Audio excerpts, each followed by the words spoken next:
Good morning, Graham and Shirley here from Sangeeadventures. Welcome. Today we are exploring the ancient city-state of Soli, which is behind us, and then we're going to go on to look at Vouni Palace, which was the protective fortified settlement of the area.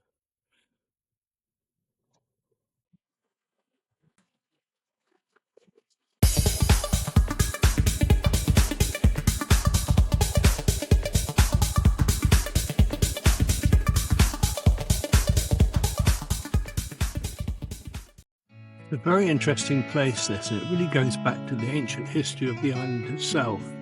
Soli itself was one of the most important ancient city kingdoms established in Cyprus and dates back, would you believe, to the 11th century BC. It's located in the northwest of the island at Lefka.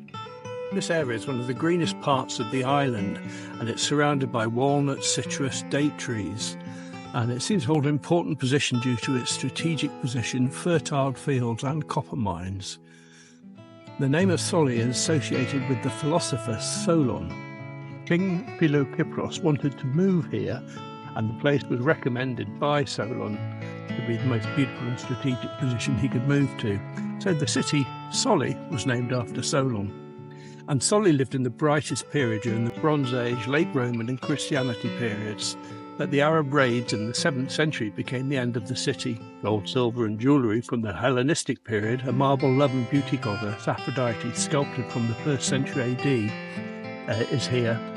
And it was discovered by the archaeological research group of the Swedish and Canadian expedition teams in 1927 to 30 and 1965 to 74. And there are also many tombs here from the geometric period 1050 to 750 BC up to the Roman periods of 5850 BC to 395 AD. Soli is believed to be the place where St. Eusebius was baptized by St. Mark, a Roman Christian who came to Soli in the 1st century AD. Eusebius later became the first bishop of the Church of Soli, and it's known that the Soli Basilica was built in the second half of the 4th century, and one of the earliest Christian basilicas built in Cyprus. Here we can find a fountain courtyard surrounded by pillars on all 4 sides of the church, which has 3 gated entrances. At the inside of the church there are 12 columns arranged in 2 rows. Most of the mosaics, usually geometric and animal figurines, were found on the floor which was exposed to daylight. The symbol of the city is the beautiful swan in the basilica, which is made up of terracea mosaic.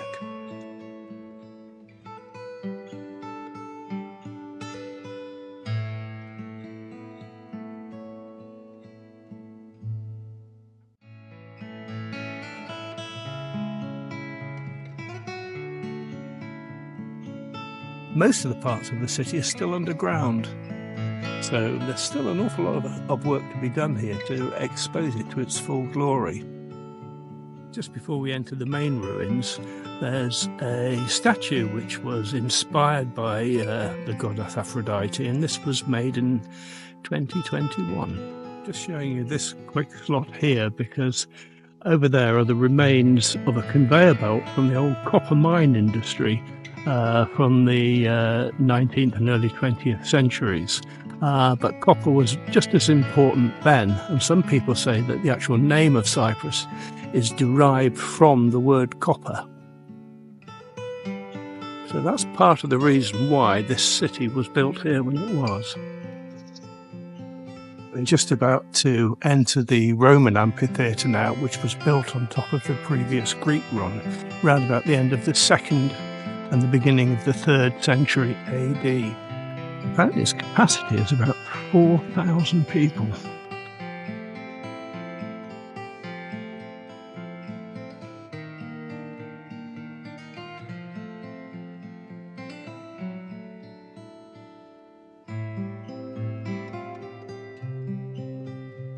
And I'll give you a full view of the theatre now.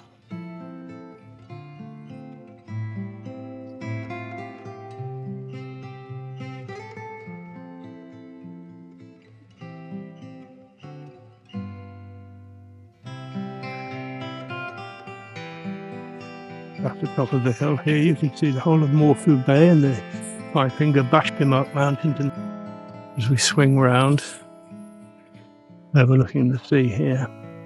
What a fantastic backdrop for a theatre. Just under the main stage here, there's an undercroft which runs all the way underneath, and I'm sure that's where performers would come through. Here we are, taking a seat in the amphitheater, ready for the next performance. As I said before, what a stunning backdrop. And interestingly, there's some remains there of earlier 20th century industrial architecture, the huge conveyor belts which used to take the copper ore out to the ships who would be waiting in the harbour for them. A real mixture of old and new here. As we move away from the amphitheatre now, I'll just give you a final tour of the vista. Again, in the distance there, you've got the Vouni Palace, which was the guardhouse for this place, and we'll be popping up to visit that in a minute. It's a stunningly commanding view they have here to the amphitheatre where we were a minute ago, and we just sort of come round here. You can see all these sort of terraced bits of land and space. There must be a heck of a lot hidden here under the earth, which is yet to be excavated.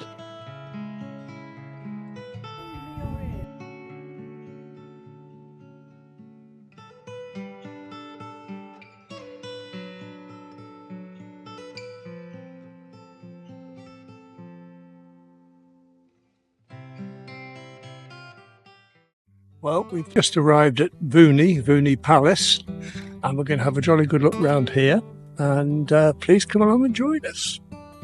Before I give you a little bit more history about Vouni, we're walking through here, which is called the Temple of Athena area, to the highest viewpoint on the hill, just to give you an idea of what a strategic important place Vouni was in terms of protecting or looking down on Soli.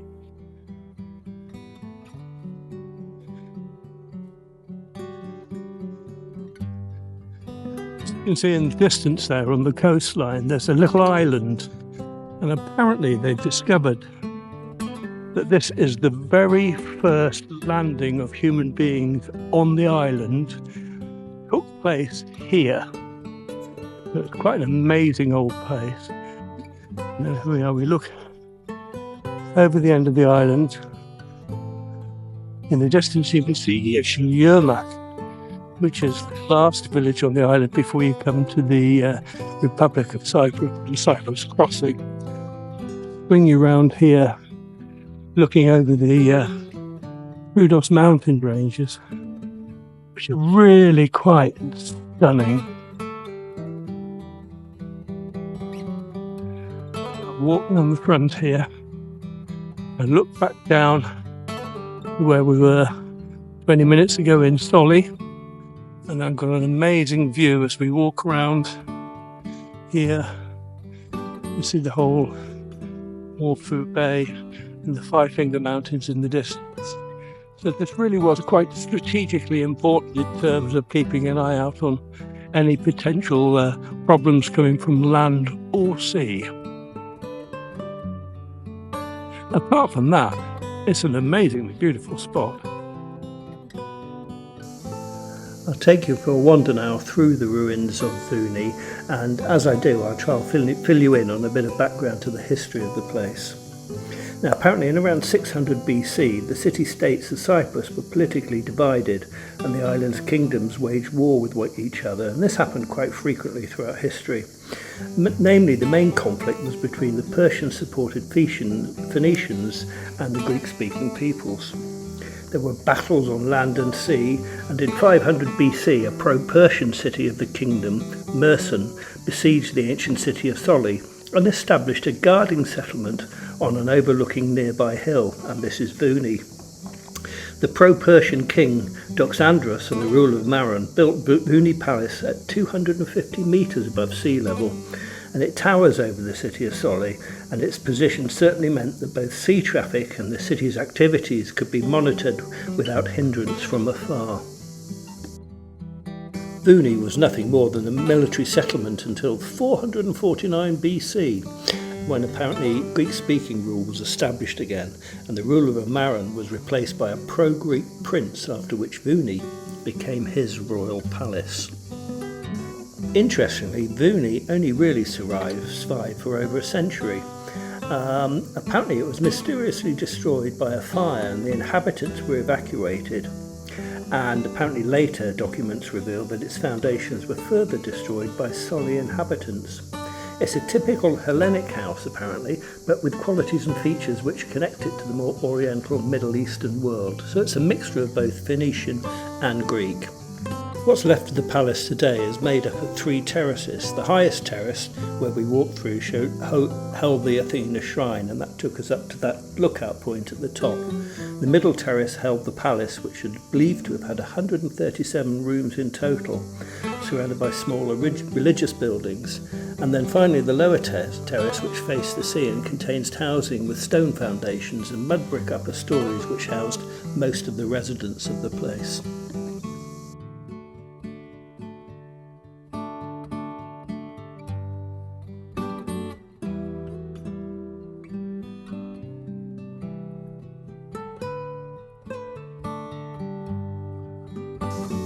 As well as it being a stunning place with commanding views of the whole area around it, there's no natural water sources up here, so they discovered a fantastic, sophisticated plumbing source here with a range of cisterns which sort of provide water for the people who actually stayed here.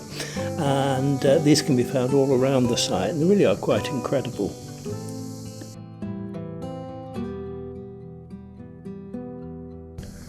You know, people who often visit the island, or even who live here, often don't realise what such a strategic importance the island has played throughout history, with its position here in the far eastern end of the Mediterranean.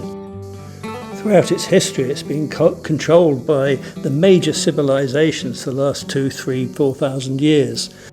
And because of that, there's a wealth of history and archaeological evidence of all these civilizations.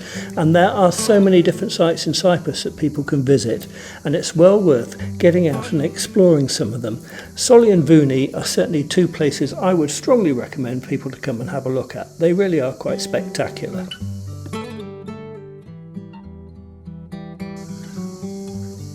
As we finally make our way down from Vouni, we can just see these absolutely stunning views and realise what a strategic position Vouni held in that whole area. Hope you've enjoyed Soli and Vouni and looking at them with us. Look forward to seeing you on our next trip. Yes, thanks ever so much for watching and coming along with us. I hope you've enjoyed it. We certainly found it really fascinating. If we could ask you to press the subscribe and like button, because that always helps us to develop the channel, make more videos like this. So, thank you very much for watching.